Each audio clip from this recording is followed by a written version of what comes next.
We are back once again, the world's most bullish podcast, brought to you by these four plebs, known as Mr. All In, aka the Trillion Dollar Man, Dr. Evil 10%, aka the People's Champ, myself, Sir Neverlook, aka the Excellence of Execution, and the fourth pleb, who still has no arrival or no known existence to man, Mrs. No Show. Still Mrs. No Show in 2023. When do we just become a 3Bs? Yeah. And I can be asked changing the logo. But then we'd have to drop because it's bullish Bitcoin banter and bullshit. That's really what the 4Bs is about. So I suppose there's not much banter anymore. But maybe it's bullish Bitcoin bullshit. The banter died the minute we started to begin this pod, and Bitcoin just carried on dying a death. We had quite a lot of banter last week around the what do they call it? The bill, the US spending bill, with their Pakistan gender studies. I must say as well, and I know he'll be listening, but the everyday man and I caught up in the office, and it was hilarious when you talked about SBF running around the office with his titties out. that for me, I was still laughing at that. That's a weekly occurrence whenever his name comes up. Think of those fine ass titties. Anyway, we've lived up to our New Year's resolution, haven't we? And we've just taken off. Correct. Anything SBF or FTX or shitcoin is not on the agenda. So all the core stories are Bitcoin only now. We're going to try and maintain this. And obviously, as we go through it, like some of the companies we're talking about, it's a Bitcoin story, but shitcoin might be in there somewhere. So it's going to come up a little bit. But we're not going to have a story that is primarily a shitcoin. Because there's loads of FTX stuff. There's some great shitcoin stories this week about scams blowing up. But let's just fucking leave it. Let's just leave it. We need something a bit more original, don't we, with the shitcoins? Yeah, like we can laugh at one every week, but it's just why even laugh at it? It's just. I think it's got to be something a bit special. Yeah, I think I think the FTX stuff was good because that's a once every 5 year kind of blow up. Yeah, we couldn't have not covered that, really. Yeah, but then every week having a shitcoin and something FTX related, it's just too much. It gets me depressed talking about it. I just don't like it. Whereas I look at this agenda here. There's a few like FUD articles about Bitcoin. It's a negative Bitcoin, but at least it's about Bitcoin, so we can argue the toss. But I think it's good. It keeps you sharp on going, what are the counters to these naysayers? But then everything else, like the 70% of this agenda, is just positive Bitcoin stories, just evolution of Bitcoin, and that's what I want to talk about. I was tempted to push the. I think I sent it round today. The Sky News interactive article where you could see how much politicians have been bribed for in the UK and who was bribing them. Yeah, but we're not going to talk about that because it's boring. Yeah, I know. And we won't talk about Gemini or Digital Group and them holding back Bitcoiners who thought that they could get a percentage on their funds by giving up their Bitcoin. We won't talk about that. Oh, Maybe we'll just use this part to say we won't talk about that, even though we will. I think we covered that in pod 1 or 2. I think we talked about DeFi back then when I think we were discussing whether it actually had any merit. But there's a new story now where, Tyler or Cameron, one of the twins, has wrote, an open letter as CEO stating that, he's obviously disappointed in the CEO of the other company, DGC, and by the fact that customers haven't been able to withdraw their funds because it wasn't actually via Gemini. It was a partnership that they had, although it went through the Gemini platform. So, play foolish games. I think in the T's and C's, it does state that the Bitcoin does not belong to the person who put it in. There's some really dodgy clauses in there. I saw something on Twitter. Yeah, it probably is. We did cover this in 1 or 2. Yeah, well, this is our first story, bizarrely. It's just, I think what you've just mentioned there is an evolution of this story. So the first story of the week is Marty Bent's blog about the carnage is not over. And the thing that makes him say that, basically, are we at the bottom of crypto kind of blowing up? and it's Genesis, so the parent company of DCG, Yes. has shut down a $3.5 billion wealth management division as the crypto contagion continues, it says.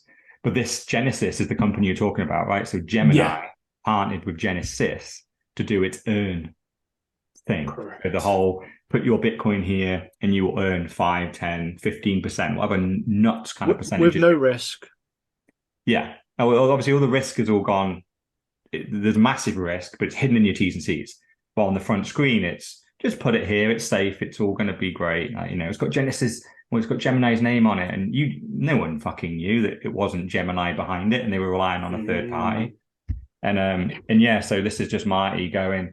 There's more to fall, because the thing with the digital currency group DCG, this is just their $3.5 billion wealth management fund. So Genesis has already gone bust. So that's why Gemini have lost their customer funds through that, which has led, to the Winklevoss twins at the moment have called out, what's this guy's name? Barry something. Barry Silber. Barry Silber, that's the one, and accused him of actual outright fraud. And going, you lied. Not only is this a financial and a bad business decision to have basically got wrecked in this way, but you lied during this and gave us false confidence, and then just the first we know of it is you bust, and we didn't have any opportunity to kind of manage our customer funds. You said everything was great, and it wasn't. So it's going to be probably interesting to see how Barry and the Winklevoss twins battle that. I don't doubt it's going to end up in court, and it won't really matter what the outcome is, because I think Barry will probably get proven to maybe be a bit corrupt and maybe probably did lie. But the big thing is, does the main company DCG, which runs basically the paper Bitcoin that you can buy on the stock market, which what billions and billions of dollars are held in, is that going to go bust? Because if it does, that could be a quite catastrophic event for Bitcoin if they are forced to liquidate those assets.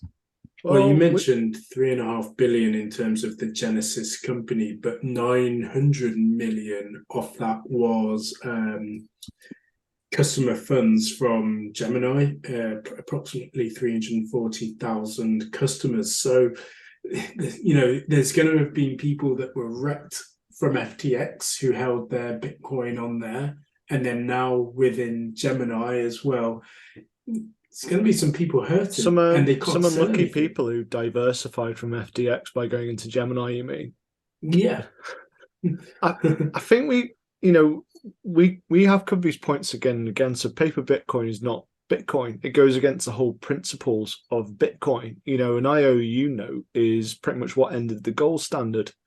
I mean, it forced fiat upon the world, making everyone gradually poorer into mass consumption. And then the other one around DeFi, earn from your Bitcoin. How can you earn from something which isn't stable? And why would someone want to really borrow against that Bitcoin when we can get a better rate against a bank of like 3%? It just makes no sense. If it's too good to be true, they're obviously pissing around for money behind the scenes, doing some really dodgy shit which they can't get loans for. So, investing in startups and ideas, basically gambling with the money and hoping that they win. And when the market was going up, they were always winning. So they could put, I don't know, £1 million on Dogecoin. They could put £1 million on what's some of the other shit coins? I can't remember now, Ethereum. And they would get a 20% return within a week. And they'd be like, fucking great. And then the market is a decline. It's not a sound business model because there's no diversification for them to actually gain, or keep any money. And you're never going to get the 10, 15% returns. So they're probably paying Peter with Paul for a bit. And now it's just completely broken. 100%. We need to move to a new model, because Bitcoin doesn't need this, right? So all that's happening in Bitcoin is the same old financial world of greed.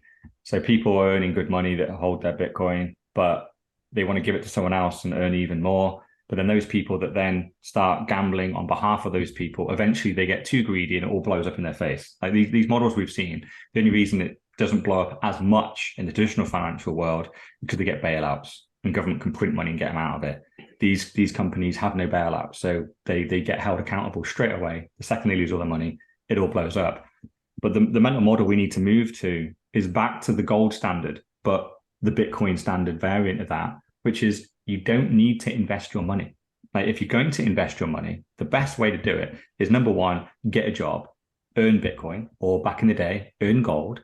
And all you would need to do is save that gold, put it under your pillow for a rainy day.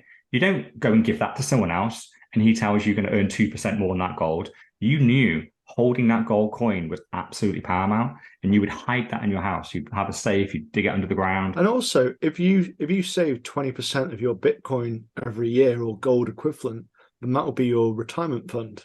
Exactly. Because that's really what people are saving for, right? And the only reason people are investing is to fight inflation, because you can't put fiat under the pillow. You can't put fiat in your safe, because if you come out 30 years later, and as our last story will show, the longer that fiat stays in there, the less it is worth. So you have to then go out and look for Bitcoin. But people aren't even investing the 20%. You know, for someone like myself and Sir Neverlook, who are actively investing a lot of their income, we're probably looked at the weirdos of pariahs or whatever you want to classify us as. Whereas people, they're literally banking upon winning the lottery, finding the shit coin which is going to 100x by some chance on some Coinbase lesson. You know, that's what they're hoping for in order to get them out. And it literally is hopeless. And it does mirror so many different times in history where people literally do just lose hope when the money breaks. Yeah, and I'd actually go back to what you said, Mr. Rowland, as well, about going back to the Bitcoin standard in terms of the book, the Bitcoin standard, because people have not clearly read the Bitcoin standard, and therefore you can see that their time preference is still very high.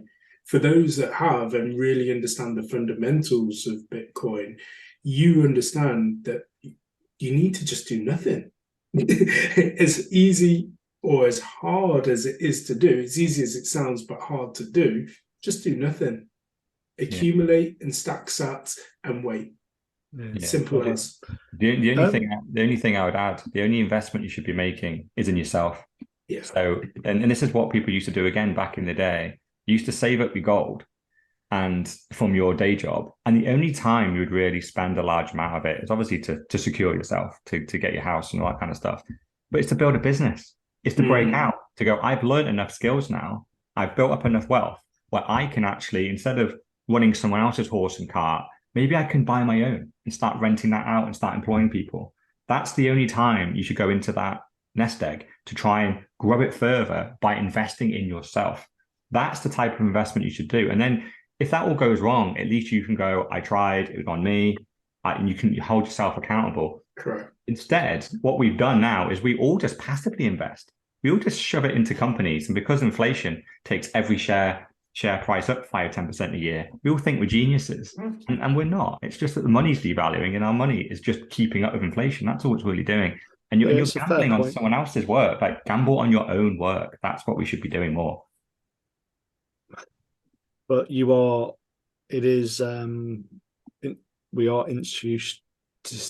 institutionalized to not want to do that. The security of an employment is seen as better. And I think, one of our mutual friends, the BBC, a government corporation, is seen as even better, isn't it? So government secure, you're guaranteed a job for life and a good pension. So you are perfectly right. And I think it is something going through my head at the moment is, how can I break free? How can I go into self-employment? Because, you are fundamentally a slave for a company. Yeah, and how does it all work out in the end, really? Like, the bigger the company you work for at the moment, the bigger the wage pressure is, and the harder it is for them to increase their wages with inflation. So it's kind of flipping now, isn't it? If you work for government or a huge organization, they can't react to the cost of living crisis, where smaller companies might be able to. There might be a little bit more wiggle room, but you're essentially just falling further and further behind. So kind of jumping back to this article, something which I think summarized it quite well. So a quote, at some point the carnage will be in the rearview mirror, and those who sought the easy and fast money at the expense of unwitting retail class will be looked at as a prize that entrepreneurs and men and women of integrity do not want to be associated with. Yeah. Classic. It's so obvious in retrospect, isn't it? Because massively. Like you mentioned before, like if you were into this and you thought this was the next evolution of Bitcoin, which was lending it out and making profit, it doesn't really matter what service you used. Like it doesn't matter how you diversified; they all went under and all at the same time. So it clearly is a broken model that doesn't work. It's just and it's very obvious now that was going to blow up. Even though we were, and many Bitcoiners were all saying it for the last 5 years since this has all been kicking off, and now 6 months after it's all blown up, it's like, well, of course it was going to blow up. It was reckless. I think you'd have the pressure, or rather, kind of like the temptation caused by, I suppose, notable influences in the area, like Pomp. He was like pumping this, and to anyone who's relatively new in the market, they probably didn't know better. Whereas I suppose we had your older head to like kind of guide us, because I remember looking and kind of going, I don't really understand this, I don't see, but you were just like, don't. And literally, I didn't even get into curiosity. I was just a bit confused, or just it didn't make sense. Yeah, like always. The point that you made though before about investing into yourself and breaking out and thinking, how can I do something myself after I've gathered all of the skills that I've accumulated, goes back to the point that you and I have had offline many a time, of the fact that I say, think about you all the time. He's like, he's broken the mold between you and my friend that does property. I'm like, right, this is it. That's the mental model that I'm looking at. And again, Dr. Evil 10% and you and I, we always talk about it too, is what gets us out. We're in, that's the trap, but what gets us out? Yeah, you just need another cycle, just another Bitcoin cycle. That's it. You need another bull market, and that will be it. But you just got to keep stacking. You got to keep the faith. So I think that's a positive story. So let's move on to another positive story. Yeah, let's do it. Next one is the silent revolution that is happening in Africa. So the name of the guy, what was his name? Max DeMarco? That's the one. Yeah. But he calls himself something else, doesn't he? In the video, I think. Pleb Music. Yeah. I think his actual name is in here somewhere. Yeah, I think that's his Twitter handle, Pleb Music, but Max DeMarco. But super cool video in terms of showing everybody how Bitcoin is working within Africa, and how people in Africa have embraced Bitcoin and are using it from a first principles perspective of that's all they ever know. They've moved away from fiat because they understand the plight of fiat. As we said, if you continue to hold it, it's only going to go down and it becomes devalued. But real world examples of, rather than getting money stolen from them or not being able to afford things or being able to invest properly, they are thinking about Bitcoin and Bitcoin first, and the fact that they don't have bank accounts as well. Yeah, so, it sounds really familiar. Thinking back to El Salvador, so really hard to pay a bill because quite a lot of them have cash. It means they have to save money. It means they have to store it safely without getting it stolen, which happens quite commonly by the sounds of things. They have to then get transport over to where they're paying said bill, so utility. So via bus, so extra cost back. So you've got lost time, lost money. And then, as you mentioned, 50% of Africa don't have access to a bank account. So literally it is the story. Was it this one as well, where they talked about doing Bitcoin payments through non-internet, so just using something like an old Nokia? Yeah, it was. Yeah. He didn't go into that much, but yeah, it sounds amazing. It sounds like he's like on the cusp. So imagine you can't afford a smartphone, which I think won't be the case forever, because ultimately smartphones have become more and more common, cheaper, the old ones which you throw away so more people can have them. But then again, I suppose you've also got the fact that in order to do a lightning payment, you've got to have reasonable internet signal, so 3G, 4G, 5G. And I suppose that's not always possible in Africa. So if you can get it across on a very small packet, which I think what this guy's designing, then that would be great. It'd be a great innovation. It'd be yet another box ticked where Bitcoin succeeds and fiat does not. Yeah. I think because you can do it through text message. You basically you can set it up. You need to set it up, I think, on an internet machine and get an account. But then once you got it and it's tied to your phone number, you can just send messages and it sends it through text, and then the text then goes to the internet, goes to the blockchain, and does the transaction for you. It's and who knows? I think it's still early days, but it sounds great though. It's great to witness the start of these innovations, and I think one stat which I remember through work is more people own a mobile phone than a toothbrush in the world. Yeah, it's quite amazing. But yeah, it's just this is just Bitcoin or over, right? So people will always find the soundest money, and that's all that's happening here. Yeah, it's just, and in the moment, because inflation isn't so bad in Europe and America that people are fleeing away from it, all you've got to do is go and look at where inflation is even worse. And obviously we're going that way, right? We've gone from 2% to 20% inflation in the last decade. Yeah, where are we going to be? We're only 11%, aren't we, according to CPI? Yeah. And who knows, even when I say 20, it's like, look at your utility bill or your petrol bill. That's gone up by 50 or 100%. I was round at my parents this weekend, and my dad had a Which magazine, and it had like the price within, I think, the last year. And it was the dairy products which caught my eye. They're around about 30%, so cheese and milk. So you kind of think things like milk, there's not shitloads of processing. Obviously, it's a bit of human work. I mean, human work is usually, if there's a cost according to human work, that's not going up. Because you think the human labor, the wages haven't really increased, whereas raw materials like phosphorus and other bits and pieces, those are the ones which are going up, which are used on farms. Maybe it could be the packaging and travel as well, the transportation. It is. It obviously, living out in the country now, I speak to farmers more regularly, and they use red fuel. I don't know, it's like red diesel, isn't it? That you can't get it from most like petrol stations. It's a form of diesel, but it's a cheaper form of diesel that works in tractors, and that has increased to the price. Like, it used to be something like a third of what diesel is. Now it's virtually the same price as diesel, and that is their main cost. And one of the guys that was coming around to do some work for me, he was telling me how his bill now has gone from a couple of grand a month in fuel to over $5,000 a month, and he was a dairy farmer.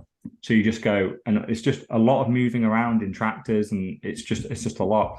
So that is where it's all coming. Like, it's literally, and that's why it hit milk. It's why it's hit dairy products. Because it sounds like he needs to stop causing climate change. How dare he provide a necessary food to everyone? He is killing our climate. No, literally, him and his one. But yeah, just going back to this one, when we talk about people finding sound money, this is it, right? So obviously our inflation is certain level of bad, but it's kind of manageable at the moment. People are getting to close to the limit, but they're not broken. In places like Africa, Venezuela, it's completely broken. You can get 100% inflation in a day, and it's just completely silly. If you hold any money in that fiat, then it's just gone by this time next week. So this is what people in Africa are doing. It's like, what I want to earn, I need to build my wealth, but what can I save? The money that the time I'm spending working, what's my unit of account? And they're looking for everything. There's no mass marketing in Africa going buy Bitcoin. The big exchange. I thought the CEO was playing on marketing campaign.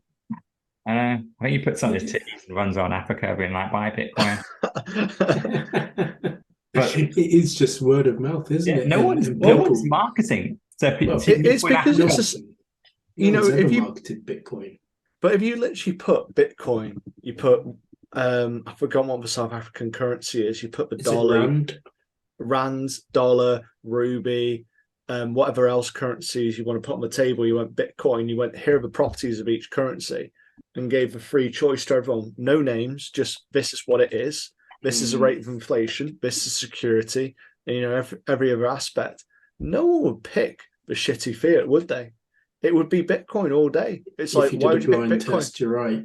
Absolutely. And it's quite interesting that, isn't it? Because some of these people, and I know we were just talking off air, this is their first encounter with money, you know, because they're so young, if you watch the video. So they get it. They're not having to erase what they know about fiat, but equally what they are doing is erasing sometimes what they felt with fiat when the money's been taken away from them, both physically or eroded because of the devaluation of the currency. And they're just thinking, great, I'm just going to go down this route. But then it's being passed on through generation to generation because they don't live as long there over there, from a, you know, obviously a health perspective wise. And so it's just going to continue to grow and expand even more, to the point where their first and only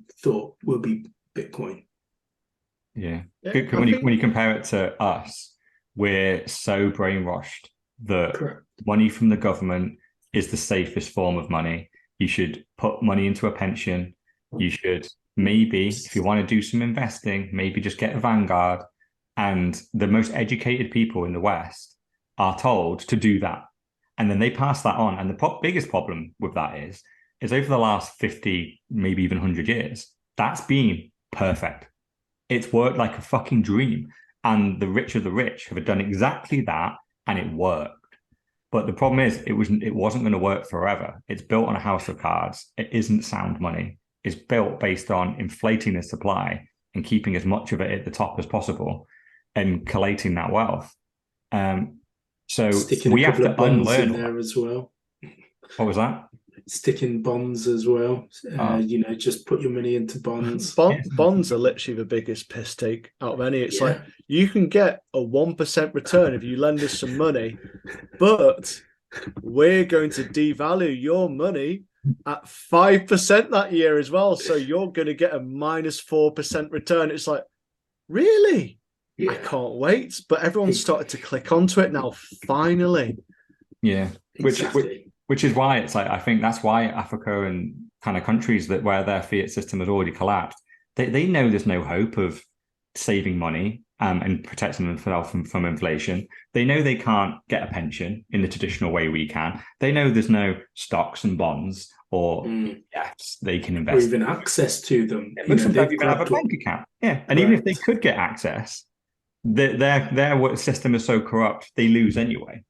So they just know take them off them. That system is just gone, right? It's just, it's a no-brainer that you don't do that. So what they're looking at is, what are the alternatives? And they're turning to Bitcoin. Whereas in this country at the moment and in America, those options still seem very viable, which is why I think when you introduce Bitcoin into the conversation with people that are already quite financially literate, they really resist it and go, I've already studied this and I got the answer.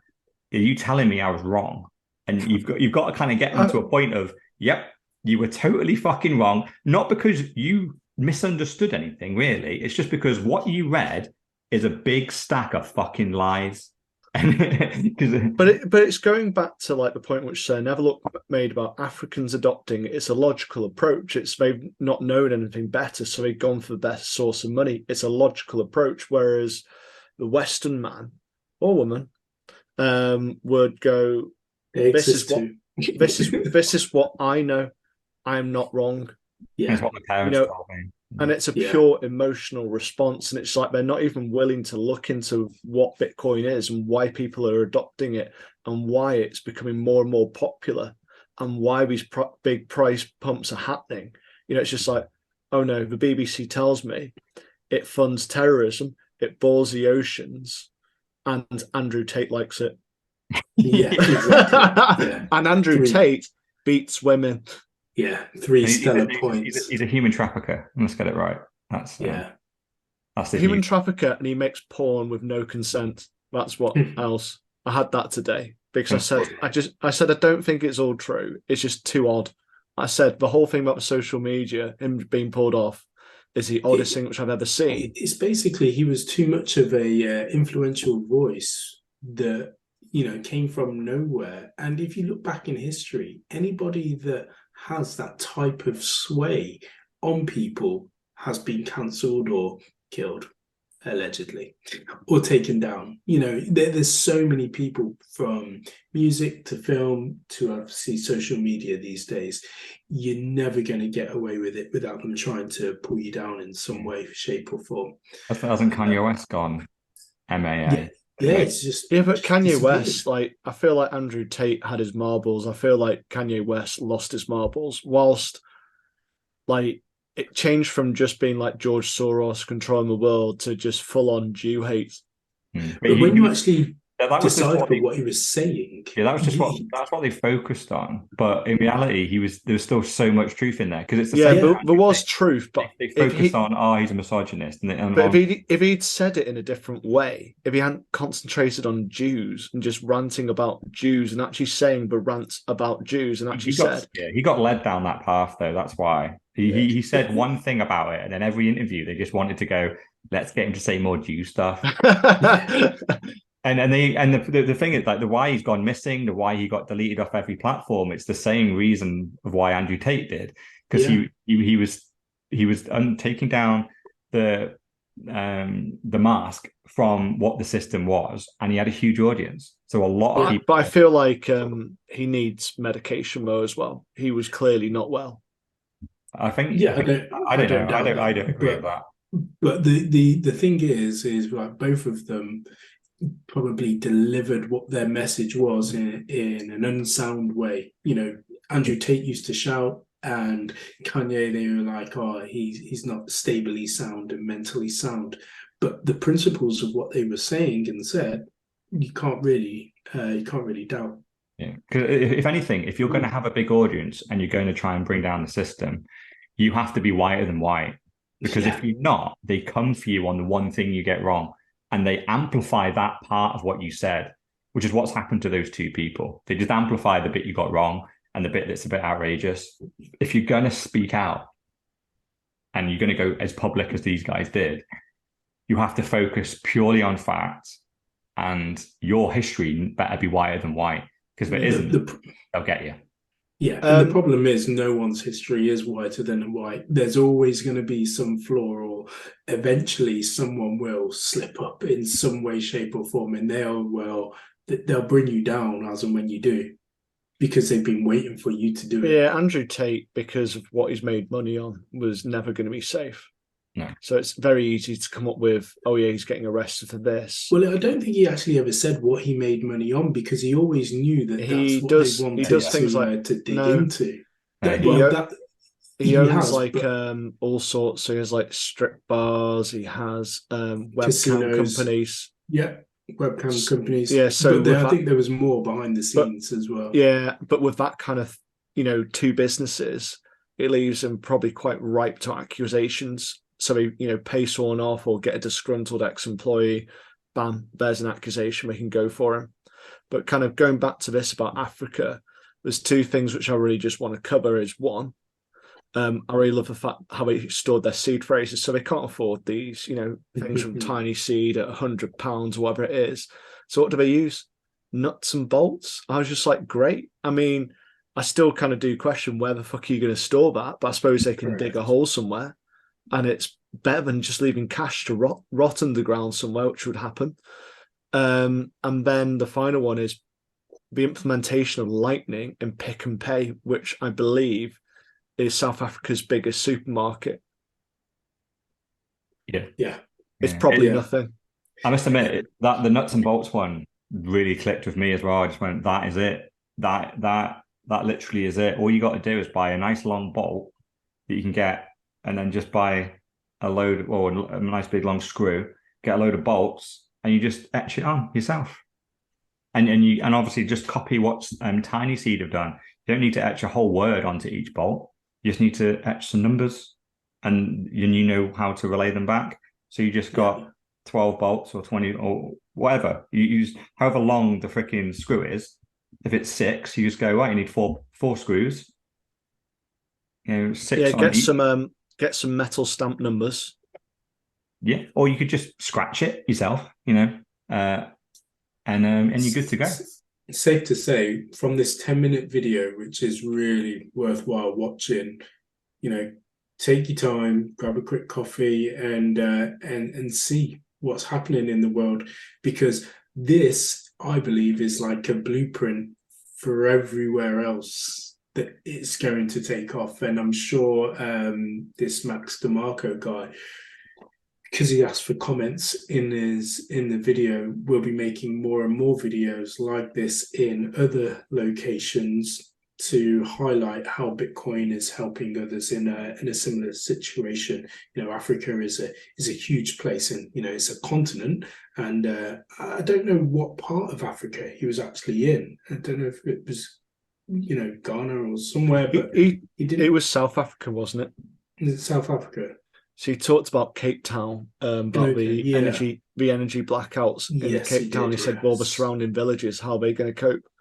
So I suppose this is kind of going on to the mobile phones, it's going on to the ham radios, so it's going on to further innovations to get around the limitations of being reliant upon the internet and power. I just think South Africa is, you know, a better country in Africa than some of the African countries as well. So it's only going to spread more and more. Yeah, I thought you were leading on to the next story then. Because yeah, I was going to say, we then have the next story. Because it's literally, it is the same guy, and he is in a different country. He's got a different story. Okay. Yeah. Seamless link. I thought you just like you've done this before.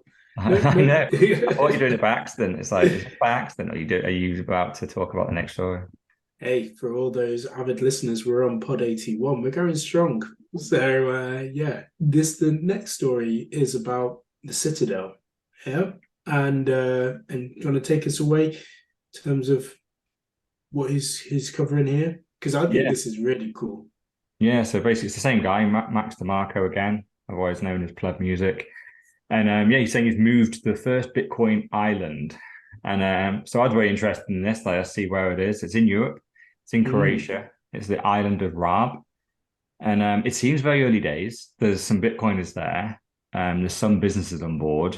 But what I do like about the video, because not only is the location, and this is something I think I've been to on holiday in Croatia. I might well hit him up in the DMs and might take a trip over this summer. Who knows? And just go for a beer, go to Croatia for a holiday. Let's just check it out on the ground. Who knows? Let's all take the families and say, it's a good family destination. Yeah, because I admit, it's one of these things, right? It's like what I said about Bitcoin events 5 years ago. You could go and you would meet the speakers. You would meet the Bitcoin developers, the big influencers. There'd be 50, 100 people in the room. You could speak to them. Fast forward 5 years, it's now 10, 20,000 people. Good luck. There's all VIP rooms. You don't get close to fucking anyone. And everyone in the audience are fucking shitcoiners or their suits trying to sell something. So unless you've got your whale pass around your neck, you ain't getting anywhere close. Exactly. So events are now broken. But the Citadel movement is still very, very new. So I can guarantee if I DM'd Pleb Music and went, I'm coming to Croatia this summer, want to go for a beer, guarantee he says yeah. You'll have a look at my Twitter, probably, just as I would, and go, let's just verify this person's not a shitcoiner or whatever. You'd see a load of Bitcoin tweets and be like, absolutely, let's do it. So these people are accessible right now. Fast forward in 5 years' time, want to get into a Bitcoin Citadel, want to go for a beer with someone that's running one, good fucking luck. It'll be all locked down. They'll be like, enough, we've got our people.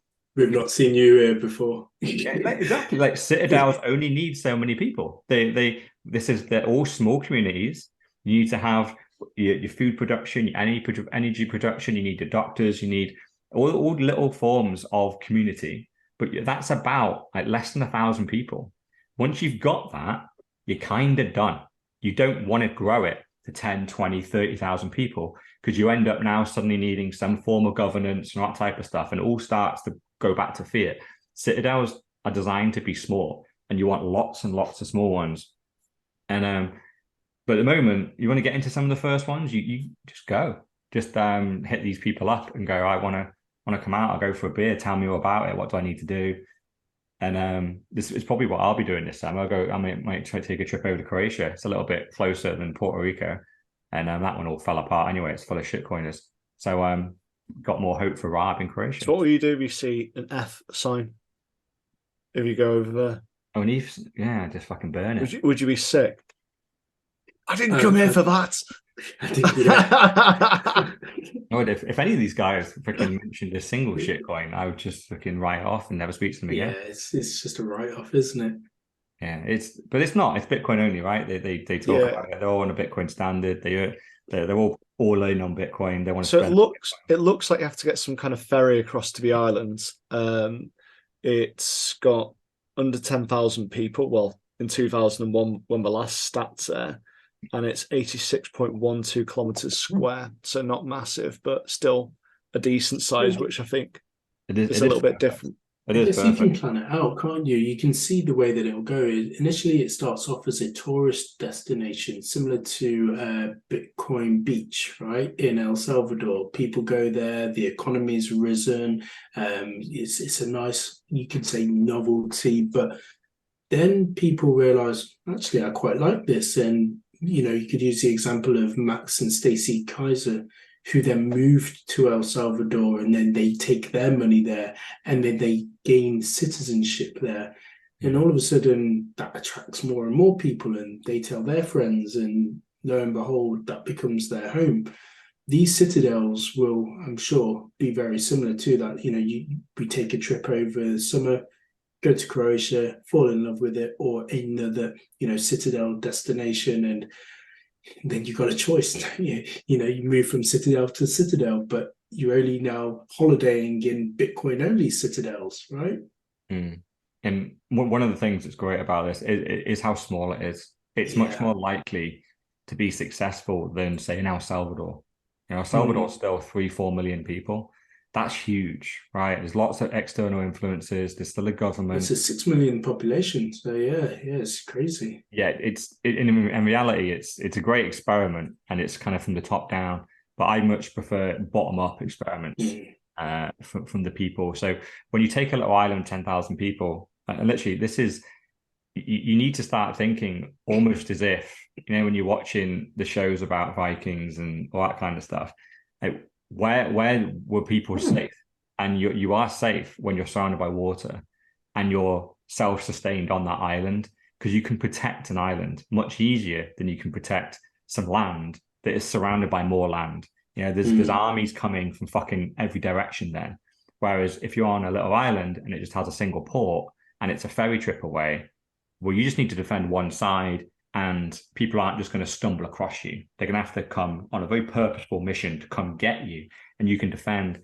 And I know it's a little bit, doomsday, but when the time comes and fiat really falls, people are going to be desperate for food, shelter, money. So being on an island that is self-sustained, you're going to have a huge advantage. Just moving out to the country is one step. Being in the cities, they're the first places to fall. But if things really go Mad Max when fiat collapses and you want to ride this out, being on an island is your best bet. Yeah, and the fact is, mentally, they've already prepared for it to happen on the Citadel. In their minds, they're coming for us, but equally, we've got a store of food and water and electricity and everything else that we need to ride this out until our last days, because this is what we're here for. Aren't you looking forward to CBDCs and ground up grasshoppers? Wait. Yeah. On that positive note, do we want to move on to the next story? Hood of the week. So this is one which has been doing Twitter rounds. I've forgotten what the actual guest's name is, but there's a guest on Joe Rogan. So, Peter Zion. Yeah, and he's some kind of political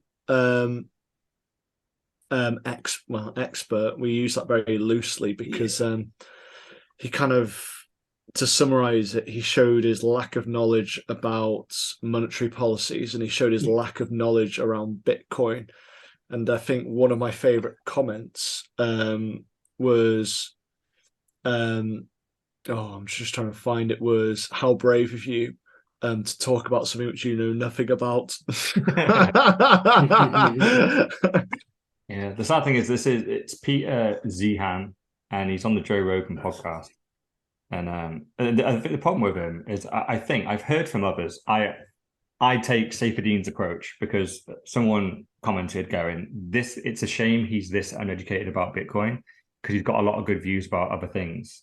But Saifedean just replies with, if he's this easy to mislead and is confidently wrong this badly, I don't trust him on anything else, because he's so easy to mislead, right? Because he talks so confidently to Joe here about Bitcoin, saying it has no intrinsic value.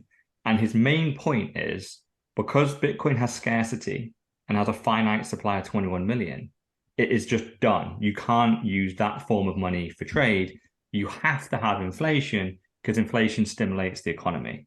Can we just go back to some points on this one? So I don't know if you prepped it, but it would be great to actually listen to the interview. I know it's not too long in that clip. I think doing the rounds. Do you want to play it, or do you want to talk about it? I know I put you on the spot. It's here. It's 2 minutes. That's the only thing. We'll just talk about it. So the first point, I love this first bit, intrinsic value. 2 buzzwords. So I want to start off with this. What does intrinsic value mean? Yes. So intrinsic, what's a dictionary definition? I don't know. You've got it on the screen. Tell us. It is belonging naturally or essential. So we're going with it. It's essential. What's value? Yes, a belief. So it's the importance. It's the importance of regard that something is held. So it's got to be something which is essential to have. It's very important. So you kind of go, what is intrinsic value? You could argue water, because everyone has to drink. But then you kind of go, well, if it's essential, everyone has to drink. What about the people who don't want to drink and want to die? Therefore, it kind of falls flat on its face. I mean, you look at, well, intrinsic value, you go on to gold. Does everyone want gold? It's shiny, but is it going to feed my family if I'm part of one of the tribes in Peru? No, I can have it hang around my neck, but it's not going to feed my family like the pig over there is, which has better value to me. So it's kind of like, it's a bit of an idiot comment, and it's basically seems to some kind of reporter or the media's drummed it up, and everyone's tried to recycle it. So if someone says it to you, tell me, what does intrinsic value mean? Yeah. What's an example of something of intrinsic value? And you can pick the argument apart because it's useless. And you kind of go, well, what's actually intrinsic value to everyone who has currency? It would be having sound money, which can't be flitted away by a third party. And that's the whole premise behind Bitcoin. And then he goes on to talk about the 21 million. So this is one of my favorite points. So you cannot stimulate the economy with 21 million because it's a fixed amount. It cannot grow with the economy. Does the economy actually grow, or does it just change and inflate? That's a big question. So the UK, when was the last time which the UK economy grew? It probably didn't. It inflated. Yeah. So the last 2 years, we've had inflation of 11%, the official figures. We reckon it's more like 30% because of all the bills going up. Yeah. So if our economy grew by 3% because the gross domestic product increased, but the monetary supply increased by 30%, which artificially inflates us, we're surely on minus 27%. Yeah. And if you go for every single year, if we're inflating the monetary supply by 5% and we're getting growth of 2%, are we on a plus or negative? Yeah. And even then, let's just say even if the economy was growing, right? Let's just say inflation does make the economy grow. You've still got to dig down another layer and go, who got the wealth? Who actually benefited from this? And as we know, and it's well publicized, is that the gap between the average person and the elite is only grown. So with the majority of the inflation that he says is stimulating the economy, like 99% of this money goes straight to the rich, and the poor just get further and further away. So I would slightly agree with his statement if you could prove over the last 50 years, since we've completely come off the gold standard and hit fiat and hit inflation properly, did the 2 or 3%, or now 11 to 20%, whatever it is, inflation, did that get shared out? Did that find its way down evenly to the people on the ground? And are their standard of living better, or are they worse? They're much better. Food banks give out money now. I mean, give out food. So food banks can feed people, whereas in 1990 there weren't as many food banks. Yeah, so that's where his argument falls down, right? Because you've got to prove that inflation actually helped people, and it clearly didn't. The money is clearly staying right at the top. We're kind of seeing a downward trend, aren't we? I don't know when the peak people would argue is, but we've seen the increase of prices. So like cars are starting to become unaffordable for everyone. Heating's even going into that category. So it's kind of, you're starting to get that steady decline, and inflation is the one constant which has been happening. So it's been digging in. So it's like, did the greedy corporations cause it, who have got to pay for their suppliers, and we've seen some blow up because of the price controls, or was it the government with their idiotic monetary policy? I think in this, go on, finish your point. I was just going to say his point was, his exact phrasing was, apparently he needs money to lube the expansion. But I go back to what you were saying before, though, Mr. Orlin. It's a shame because some of the other things that he's talking about, and I've seen him before, not just on the Joe Rogan podcast, is he actually seems pretty credible in terms of the. I'm just reading his bio on Audible because he's got a new book out. Surprise, surprise, which is called The End of the World is Just the Beginning, where he actually talks quite in depth around Putin, around China, and how various different nations interact with one another, because that's his background. He used to work for the US State Department in Australia. But I would bet that he would talk literally 1 degree out of what the US government say. So it's slightly controversial. Oh, I don't quite agree with that. But it's fundamentally the same points. Putin's bad, China's bad, the US are great. They're such friendly people. They never killed anyone in Vietnam. They never used some Agent Orange. They never used the CIA to take down governments. Yeah, he is a US government talking piece. I actually think he is well educated, and I think he knows exactly what he's saying. And I think he knows what he's saying is lies. That's why it comes across very confusing, because his view on Bitcoin is just very uneducated and clearly missing the point. And he seems to come across as someone that wouldn't have missed the point that badly, because he isn't. He's lying, which is why he's also lying about China. He thinks their economy is going to blow up in 10 years. They're going to run out of food. He thinks Putin's about to blow up and then no one's going to want to buy his fuel or something. And America somehow are going to come out of this as the saviors and be more powerful than ever. That statement there really had me confused, where China's just going to disappear. Now I know in one of our pods, a while back, and I think you and I again, Dr. Evil 10%, we've spoken about China. So very similar to, I'd say, Facebook. The only thing that could kill China is China itself, I think. So their mistake of maybe the one-child rule could potentially hurt them. Their mistake of potentially going to war. The leap forward. Do you know about the leap forward? No. What's the leap forward? It's a classic. So Chairman Mao, that's the correct name. He decided that China was going to get into the steel business, and he wanted them to ramp up year on year. So his great idea was ramp up the steel, but they couldn't produce it. So do you know what they started doing to get the steel? Started taking pots and pans. They started taking farming implements like hoes. So what happened? So there was a shortfall in those pots and pans and farm equipment. But there's a shortfall in farming implements. This sounds like US propaganda. This sounds like no. This is history. This is 70 years ago. Oh right, So he caused the Great Leap Forward. Basically, caused a mass. Well, it was fundamentally a mass killing. It was millions of people died of starvation in China because of him, and they took a backward step before they kind of reformed under a later leader. Xiaoping. So I guess ultimately, again, it's something like this, isn't it?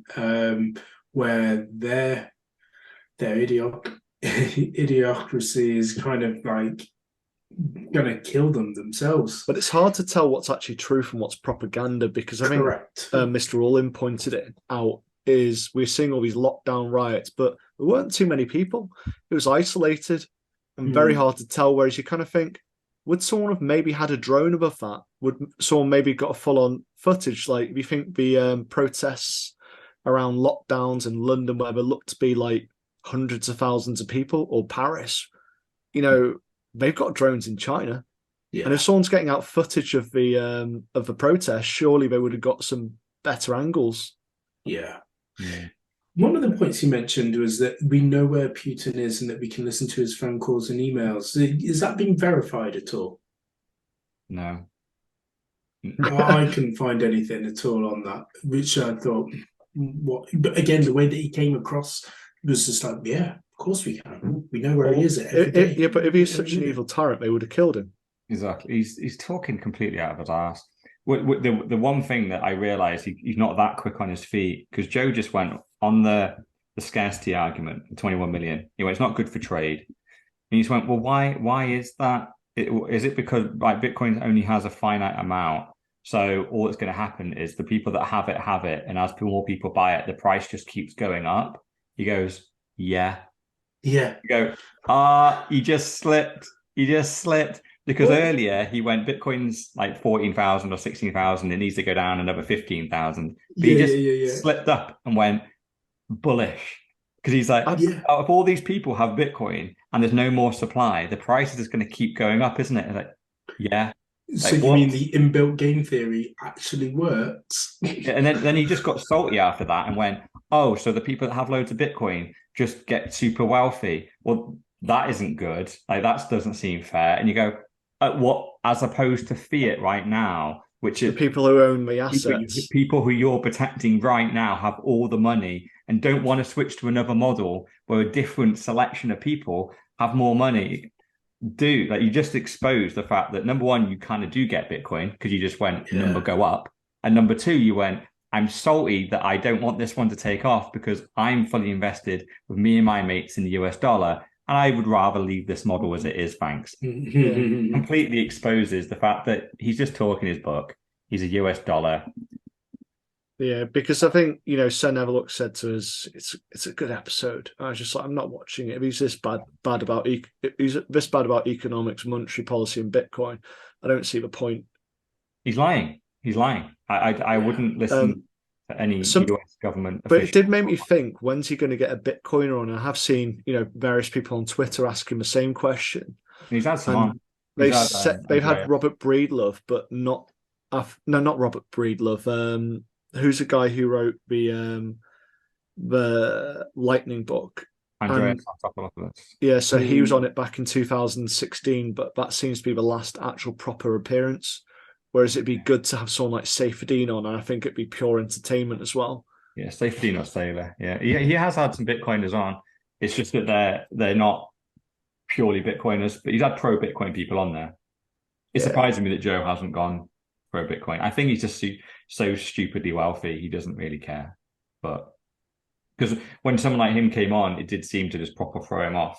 He suddenly started thinking. But there's been plenty of episodes where people have mentioned, because it's all the privacy kind of professionals, the people that live out in the country. He gets a lot of these kind of kind of weirdos kind of thing on that are very extreme in a certain way. They're nearly all Bitcoiners.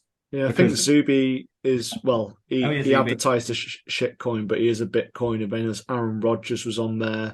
Yeah. There's been a few others. Exactly. Yeah. He just doesn't have it would be good to get a Saifedean or a Sailor on there. I would love to have Saifedean, because I think Joe could get him talking, and just the shit which would come out of Saifedean's mouth would be hilarious.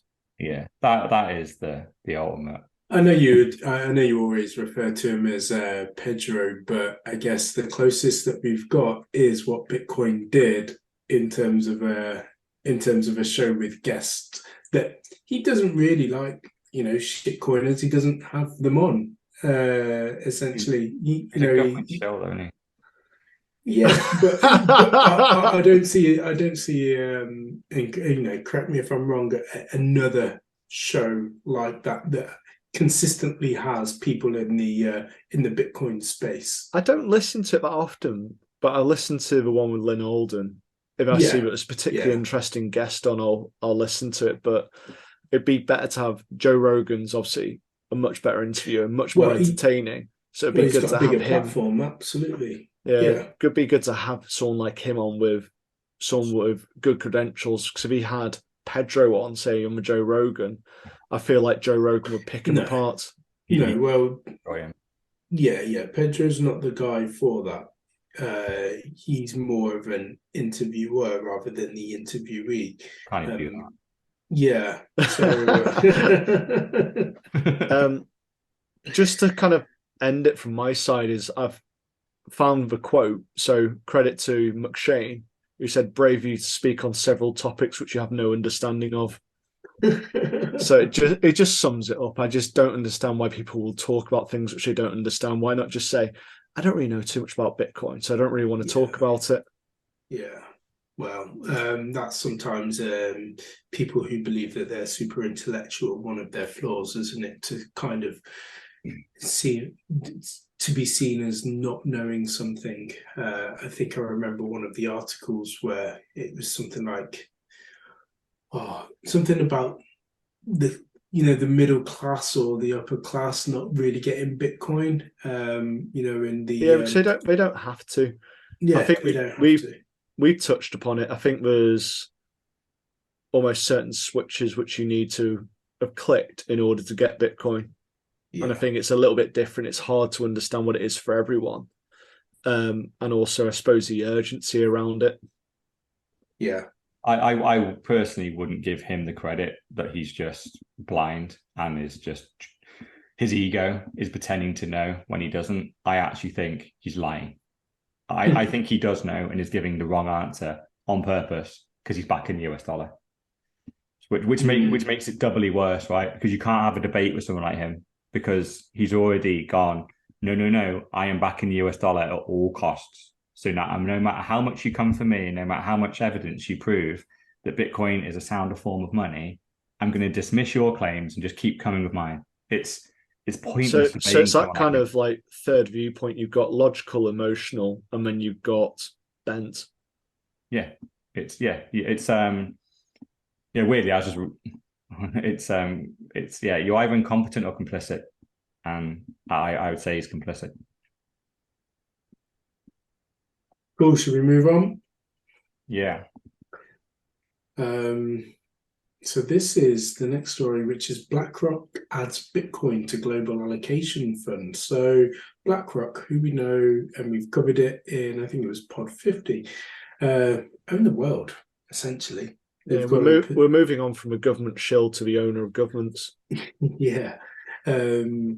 If you don't believe us, just go and check the stats. But BlackRock have a percentage in every business, and 10%. Therefore, it's not small. It's 5-10% in every company. 5-10%. And if you think other investment firms own these companies, and BlackRock owns 10% in them, and it all mounts up. Yeah. So they've picked everybody. They've not picked the winners. They've just picked everybody because they've got enough money to go around.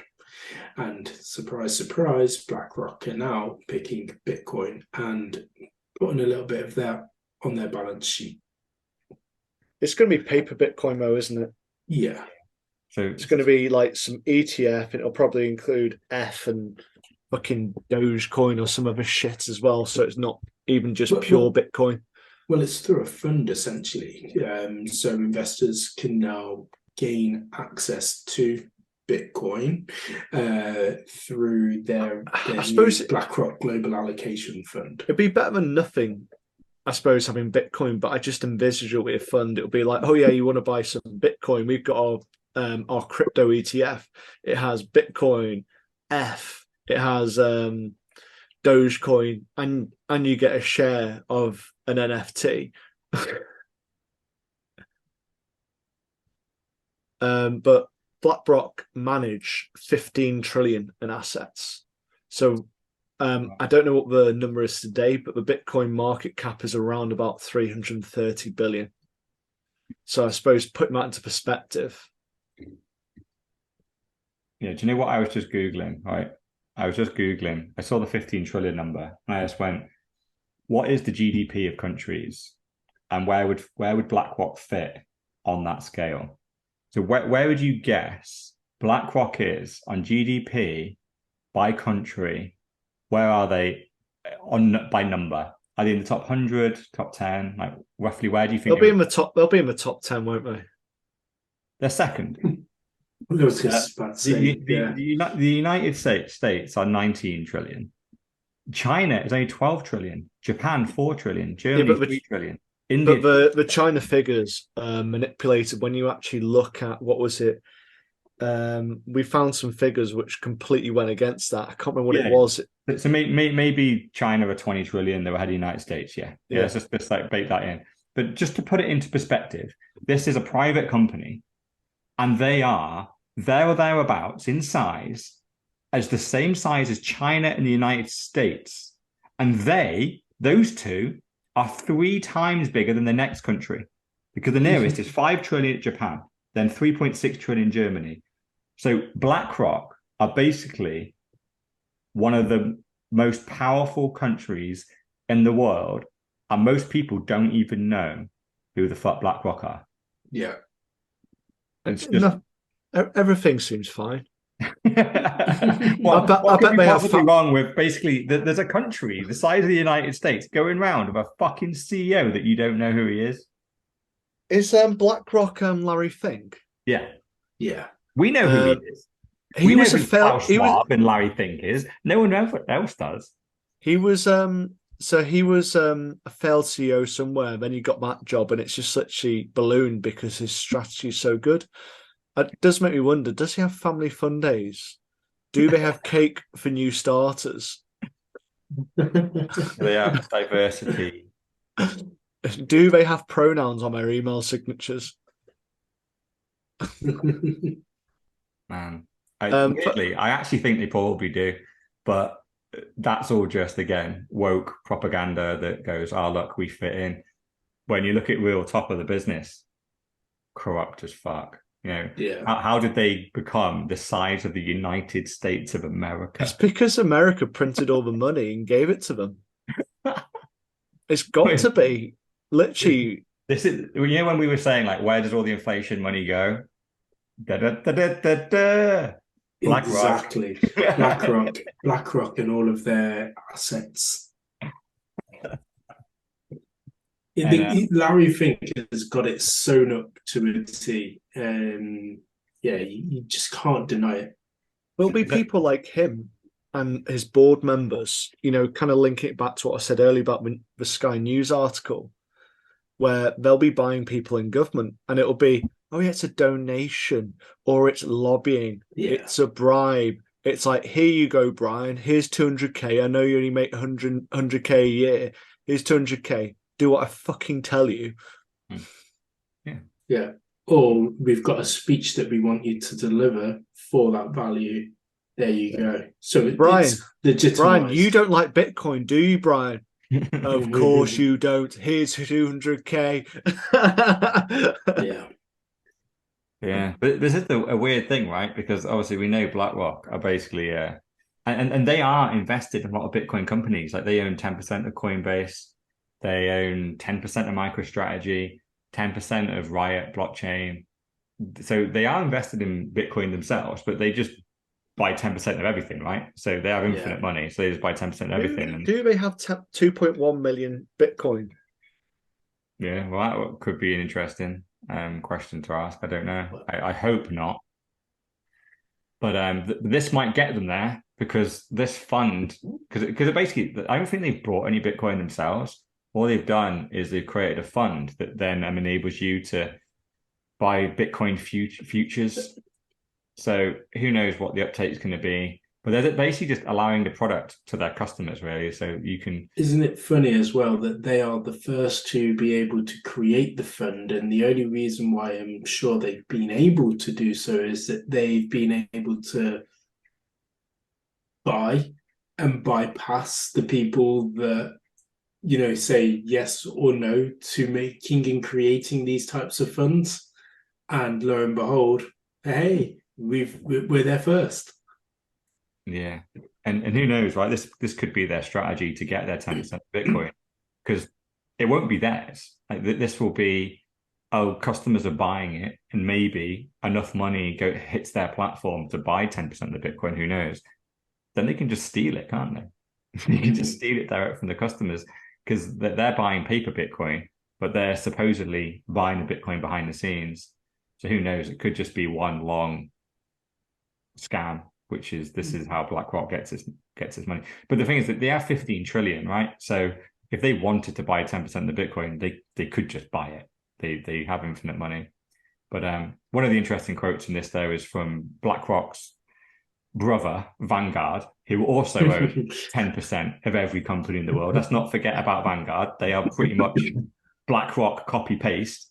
It's almost like the backup, isn't it? Like depending on Vanguard is probably the more popular, so that's probably more likely to get taken down for some form of corruption. So they can just go, oh, it doesn't matter, we've got BlackRock. But if BlackRock get taken down, then we just go to Vanguard. It's just they have 20% of everything. Or JP Morgan and Jamie Dimon. Yeah. You know, their cousin or another brother. You know, essentially there's quite a few of them, isn't there? You want to go down to Fidelity as well. But Vanguard have the opposite take. They just go in, we're not going to do anything Bitcoin related. We believe in the investing principles that have made Vanguard a reliable choice for investors, which means that's because they are mom and pop investing, aren't they? They are literally, you know, like you said earlier, like the fund, you get a Vanguard fund, you do that. And so mums and dads do it, they pass it down generations, whereas BlackRock are a little bit more shadowy. Like you don't really know they exist. You don't really know what they buy. So I think it's fine for BlackRock to do this. I kind of get why the strategies are different. Yeah. It definitely plays into what they do and I guess their strengths. For anyone listening, if you've got a BlackRock account and it comes through going buy some Bitcoin, do not buy Bitcoin through BlackRock, because do not buy an ETF, do not buy a paper Bitcoin, buy proper Bitcoin, take it off the exchange. Not your keys, not your cheese. I know we are still keeping it on Bitcoin stories, but the fact that Coinbase as you know, they've been hit with the $50 million fine, and then they've invested or said that they will invest a further 50 million into their systems and processes, and then they've recently cut 20% of their staff. And what did they get for?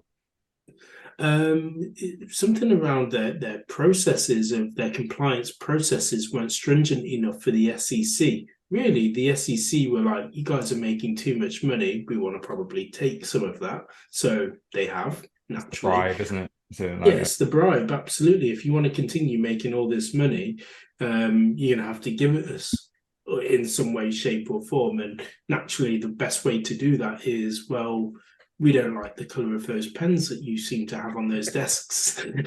and so we're going to pick a whole round number of 50 mil. How about that? But where I was going with it is ultimately, well, again, there's 20% of the staff that have been cut, and those staff have also been paid out as well in severance pay. Now, that's going to hurt a business. Could we see the collapse of Coinbase based on this? And therefore, is this a way of taking them down through this way? No. Like I said, I think the 50 mil is a bribe. If they want to take him down, they need to go 500 million, a billion. That would be trying to take him down. I think, if anything, what they will do, and what I would do as well, if I was the US government, is do the same thing as what you did to the social media companies, which you don't ban them, you don't take them down, you just make them complicit, you bring them in. So you essentially make sure, because they're already doing all the reporting of exactly who has what on the platform. So they already have all that to make sure the tax records match up. But there's still the problem, like we've explained before, and the biggest problem that the US government and all governments around the world will have is the fact that these assets can be taken off the platform and held in the self-custody of the customer. That will be the thing they go for. So they will keep hitting the exchange. Because the thing is, once you have an exchange as big as Coinbase, that's great for the government. The government tend to sit back when a space opens up, like social media did. They kind of sit back and go, we're not going to act too quick because it will look too obvious. We'll let the 3 or 4 winners win, and then we'll find something on all 3 or 4 of them and get them and bring them in and make them essentially an extension of government, which is what's happened to social media, right? And the Twitter files has proven that it's not a conspiracy anymore. It's fact. It's fact. Yeah, they will do the same. There. They will do the same with exchanges, where don't fight it, don't ban it, let all the exchanges do their fight, let 3 or 4 win and become the big, and then you just bring them into government. And now, once you've got them there, you can do whatever the fuck you want because they have all the power, all the money, all the network effect has happened in these 3 or 4 exchanges. And now you can just, if you want to ban taking off the platform, you can just do it. It's one letter of legislation. You send it to the 3 CEOs and it's done overnight. So you control it by just letting a space mature to the point where because the thing is the whole of the natural evolution of survival of the fittest, it always ends up being 1 or 2 winners. In every single industry, we see it every single time, and government know this, so they wait for the winners, and then they just regulate the winners and bring them and control them that way. So yeah, I don't. And think that's where I was going with it. So they won't try and kill Coinbase. They will try and bring them into government. Will it affect those people that continue to insist on leaving their Bitcoin on the exchange? And you touched on it there. Yeah, we'll either ban it and you won't be able to get it off. They will experience total loss. So I think in China it's stuck on exchanges, isn't it? If you want to buy it. Yeah, in China, I think they just go the more like aggressive approach where they do ban it and then they fire up a government exchange and go, you can buy as much Bitcoin as you want on here, but you can't take it off. So it's just still government Bitcoin, isn't it? It's who knows if they even have any Bitcoin in behind the scenes. It could just be a fucking the UI might say, yeah, you have X Bitcoin. So, do you? And it'll be the same as BlackRock. When you're buying a futures on BlackRock, it's like, oh yeah, you bought 0.1 Bitcoin. Do you? Have you got that? Yeah. Did they buy? Is the 0.1 Bitcoin behind them in their custody? Probably not. Because it wouldn't surprise me if actually one of the scams of BlackRock, this could be genius actually. They could literally become like the leading seller of Bitcoin, and they could take billions and tens of billions in on Bitcoin buys, but behind the scenes they don't buy any. So the price is flat. Because they're like, yeah, like everyone's got billions of Bitcoin. We didn't buy any, lol. And so that could be a great scam. That'd be a great way to manipulate the price of Bitcoin down, is to set up a massive Bitcoin exchange that just lies and doesn't buy any Bitcoin. And the great thing about BlackRock, there's one in Canada, because you can't take it off. It's not like they can go, oh, we're going to pause withdrawals. It's like there are no fucking withdrawals, mate. Like it's just it is what it is. But actually, the way that scam would unravel actually is if the price went up a lot, because then people would sell their futures contracts at a huge profit, and they wouldn't have the money to pay out because they didn't buy any Bitcoin, so they didn't. But if it's government, they can just print it. Yeah, and if it's BlackRock, they got 15 fucking trillion. They're bigger than the United States. They can do what the fuck they want. Yeah. Anyway, should we move on to let's start whizzing through them. I know Dr. Evil 10% likes his sleep. Yeah, we got OG Max Kaiser. He's just, I think this is a relatively new article. I don't really know who Finance Insider are, but it's just, I just stumbled across this. There's a few videos of him on here, and he's just going full ham, dropping the mic over and over. Just basically going, the entire financial system is about to collapse. Like every metric, the entire system is built on debt. Debt is not sustainable. It's just growing and growing and growing. And the debt globally now has got so huge. Everyone owes everyone ridiculous amounts of money. The interest on this money is more than the GDP of most countries. It's I almost think the debt is a little bit like misleading because it's just a pile of nonsense, isn't it? Yeah, it's a weird one, isn't it? It's just their way of hiding the kind of coin clipping. So like the comparison which I always use is Rome. They clip the coins, they reduce the silver year on year. And when you look at the time frames between like when it was, I don't know, if you class it like tranquil, when it's at its peak, it was like the amount of silver or was it gold clipped out of the coins was a little bit, 100 years, a little bit, another 100 years. And then by the end, when it became a flurry, it was like when we did the last big coin clipping, it was, what was it, 10 years or something before Rome collapsed? Or was it even less? So I think there's a nice chart which I found somewhere. Yeah, is this from Bitcoin is Venice? Oh God, it might have been. I can't remember where half the information's come from in my head. Yeah, I think so. I think that's where I saw it and heard it. What's your point anyway? Where are you going? Yeah, where you going? I was just saying, but the whole thing about debt's a pile of nonsense. It's the whole the people's champ deliver the people's elbow with this knockout blow. Lost my point. Yeah, but the whole point of that one was like the debt is so misleading, but it does signify the coin clipping. So it is the inflation figure. It's how much are they basically creating debt in order to devalue your savings, which is the fundamentals of what coin clipping is. They're taking your money and removing your purchasing power. And there's only so long which they can do this for until they run out of runway fundamentally. Yeah. I think personally, I personally think it's just they're obscuring the scam with complexity.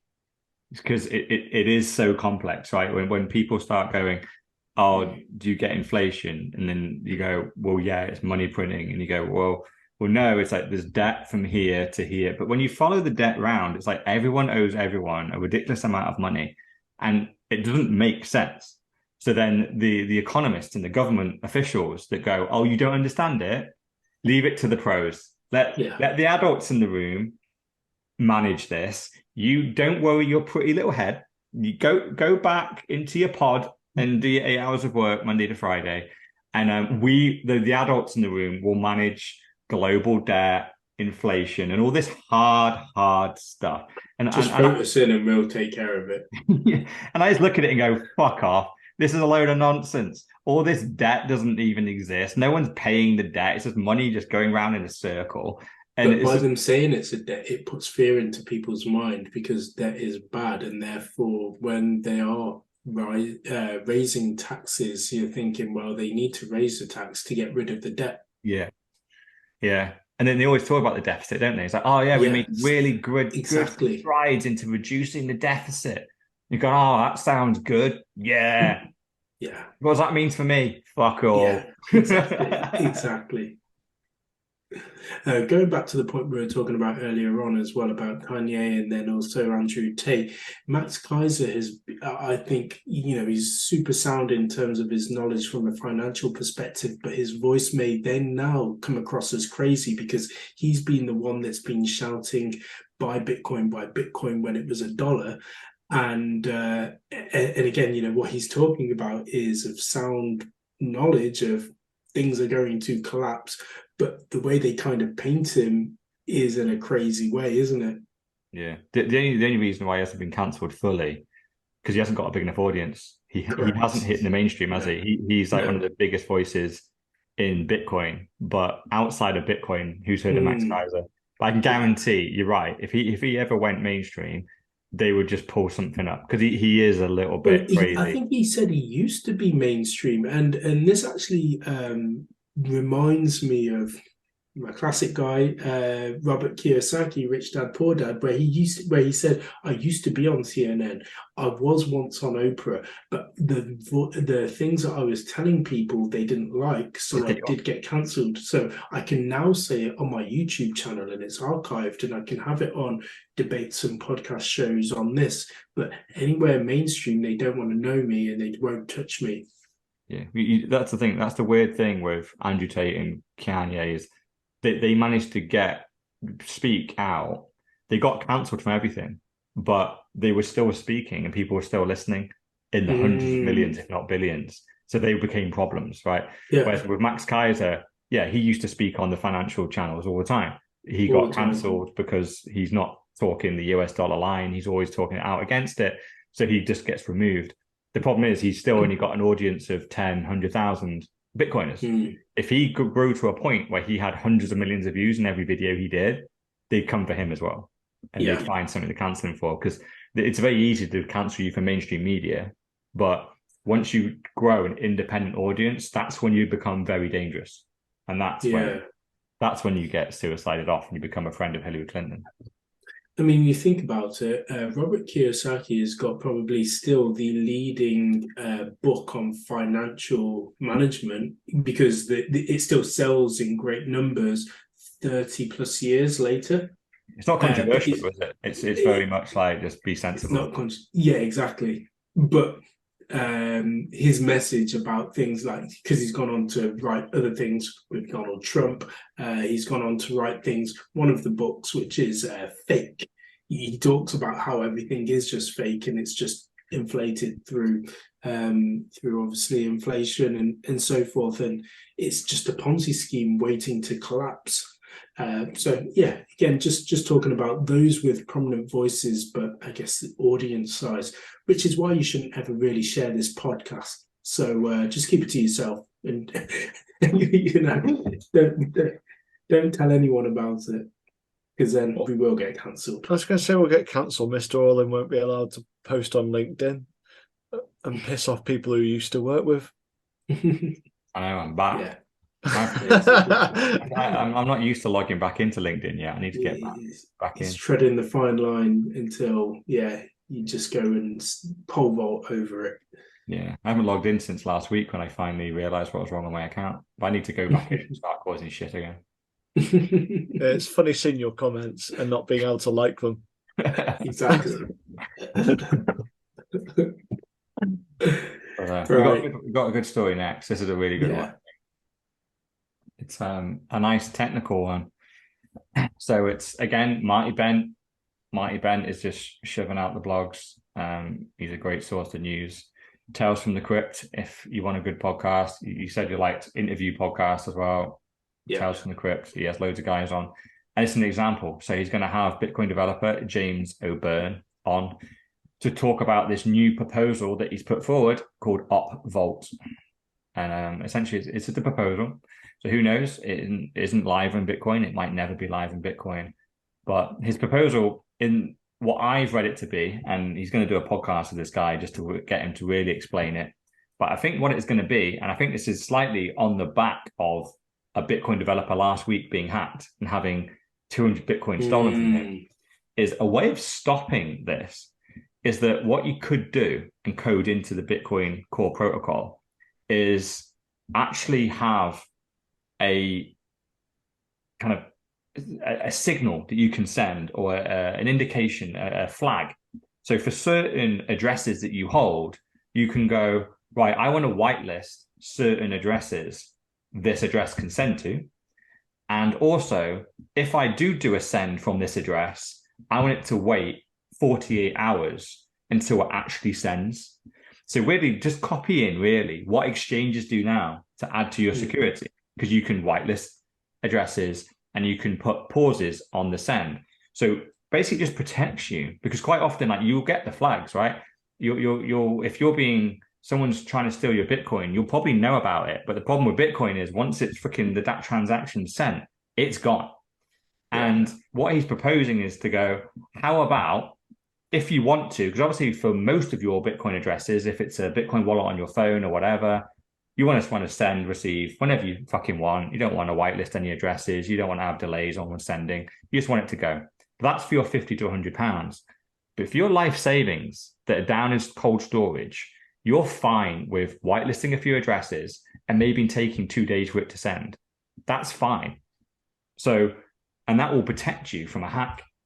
So it sounds great if that's what it is. I think it is. And this would then suddenly go, all right, now if you do get compromised and someone manages to get access to a ledger or whatever, and they do a send, you'll see the fact that that send has been signaled. You'll get the notification, and then you can go, was that me? And they'll have to do another transaction or another signal to go send, and you can go in and cancel it, which straight away, I think a lot of the hacks that happen with people's cold storage, 2 days is enough. I think you can probably set it to whatever you want. You can set it to 2 weeks. You can do whatever you want. So for my cold storage, I would probably like set it to 2 months. I don't know, whatever. Like just set it to fucking really long and go, certain cold storage is so far down in my cold storage. I'm like, I have like these 3 ledgers first.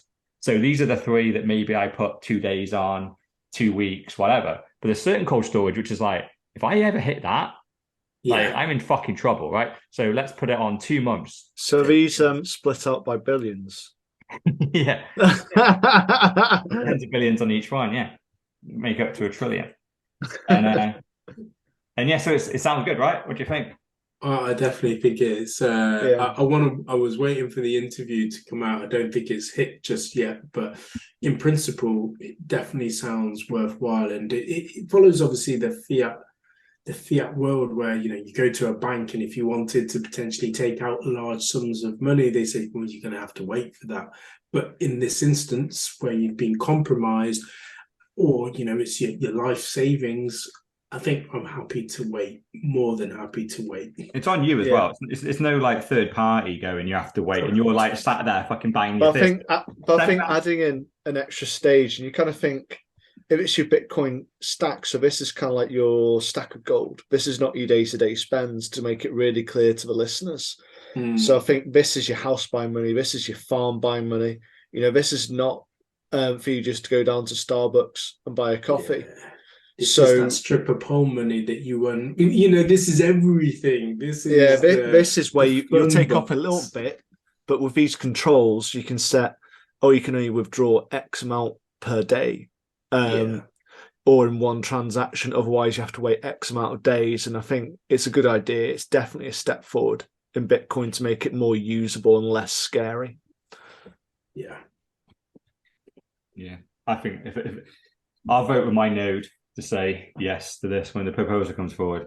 Obviously, I'll wait for the developers to all go, there's no bugs in it and all that kind of shit, because there's always risks around this stuff, right? Whenever you're locking Bitcoin for periods of time or whitelisting addresses, it could get dangerous. A mistake could happen. So it needs to be thoroughly tested, make sure it's completely solid. There's no mistakes, no bugs, no unforeseen circumstances where Bitcoin can get locked indefinitely by accident or something stupid like that. But yeah, provided it passes all the tests from our core devs and it comes out, I'd be signaling for that because I think because once it happens, I can already see all that functionality just appearing as default on all the cold wallets, and you can just then set all these various cool off periods, whitelisting of addresses, all built in, and you're not trusting Ledger or Coldcard or whatever to manage those lists for you. It's actually the Bitcoin blockchain. So no matter which hardware wallet you use, all the rules will still apply, which is it's still fucking magic in my mind. It really is. It's kind of crazy. I was going to say that as well. It's still, you know, I just think I have a sound working knowledge of how Bitcoin works, but in essence, there's still so much for me to learn and fully understand. And I think, some things I'll just take for granted.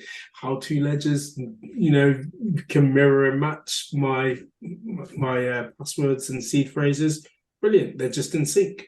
Okay, don't need to know. It works. It's safe. It's cool.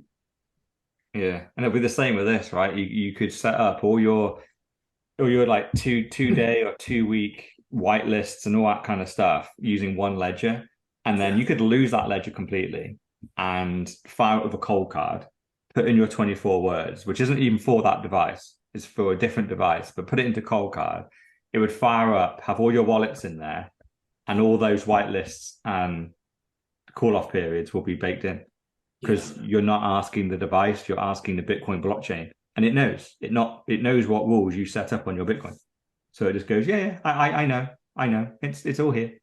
Talking of ledgers, I saw that Ledger Stacks has been delayed just by a month from its original date of March to April. But it's probably, again, because maybe of unforeseen things or orders. Because, again, I openly say I think it looks really cool, but it's just how does it work in principle?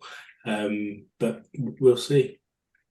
I'm tempted, but I'm not tempted because it's never good to get number 1, version 1. You don't need a fancy screen.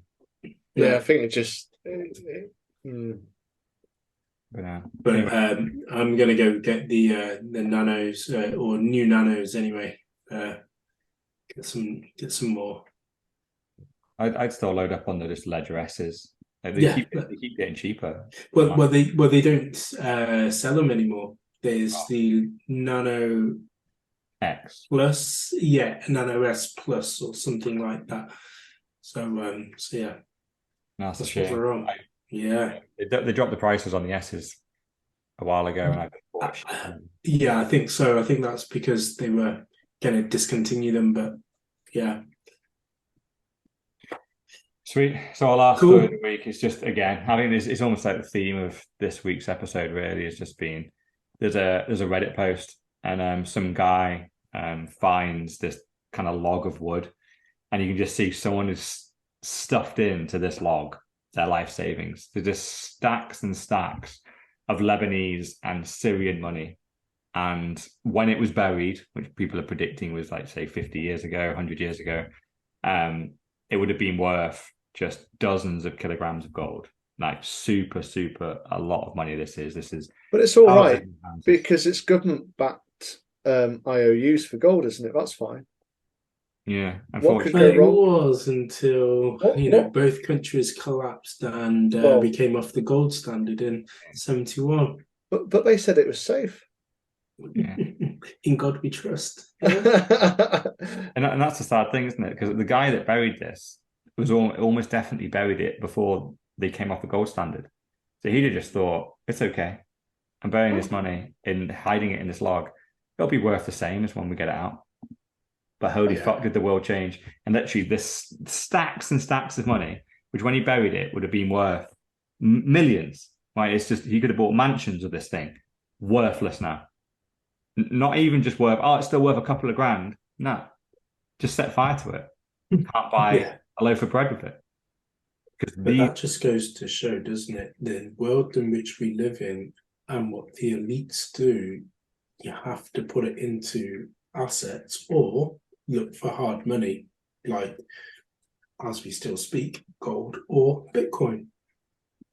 Yeah. This is the only way that you're going to be able to... You held it Lebanese and Syrian money, which have experienced millions and millions of % of inflation. So he's even burying this. You kind of think, whatever could get in there, eat the notes, it could rot. It's an all-round stupid choice to put the money there, but I'm guessing he only meant to put it there for literally a week or something. I don't know if it's a robbery or it was some kind of like money which he just wanted to hide from someone. Maybe it was from his bank account so his wife couldn't get it. The money comes out in good quality there, isn't it? Yeah, the money looks in terms of good quality, because I remember when watching Narcos, they said that Pablo Escobar money used to 10% was eaten by rats. Yeah. So it all comes out looking pretty good, doesn't it? Yeah. Stacks and stacks of it. It almost makes you think it's fake because it's just the money comes out so good and it's stored in wood. Yeah. So how's this money just not got wet at some point? Yeah. It may have been in the middle of the tree or something. And this is just what they pulled it out of when we realised. But it's just kind of like that lesson. It's at least put it into an asset. Don't trust in government money. Stick it in your Vanguard.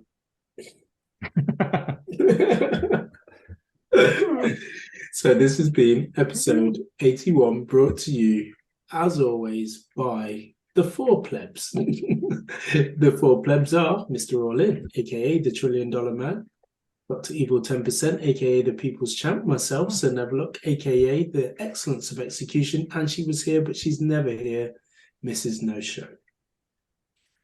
Peace.